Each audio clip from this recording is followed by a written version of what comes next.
Ang mabuting balita ng Panginoon ayon kay San Juan.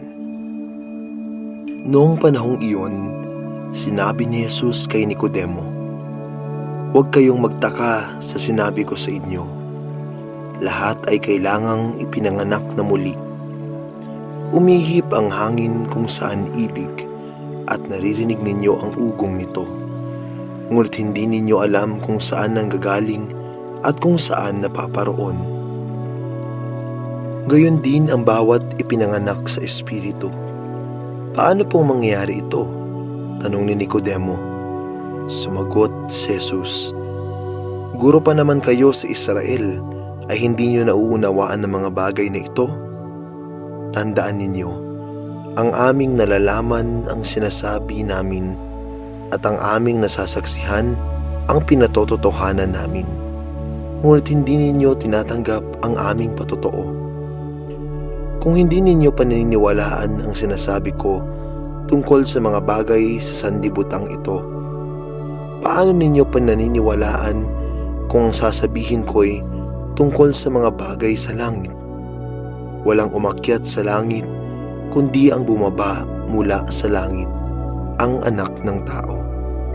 At kung paanong itinaas ni Moises ang ahas doon sa ilang, gayon din naman kailangang itaas ang Anak ng Tao, upang ang sino mang sumasampalataya sa Kanya ay magkakaroon ng buhay na walang hanggan."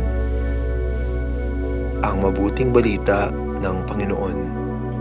Pinupuri ka namin, Panginoong Hesukristo.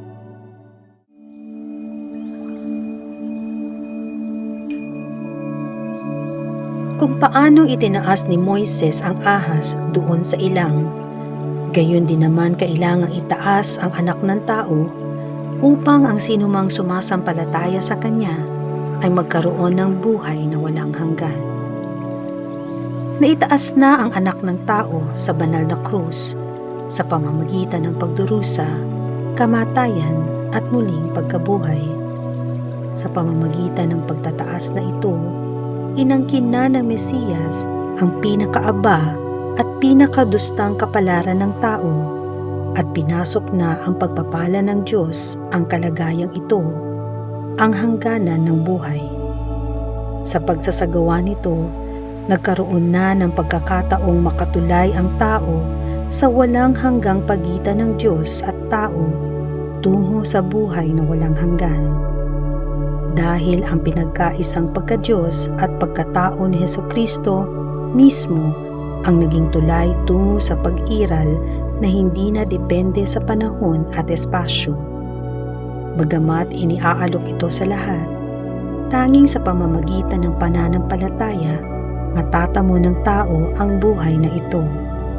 Kailangang kumonekta ang tao kay Kristo at angkinin din ang pagkakaisa ng pagka-Diyos at pagkatao ni Kristo.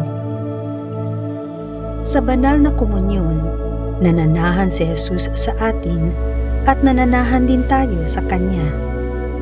Paano ito dadaloy sa ating pang-araw-araw na pamumuhay?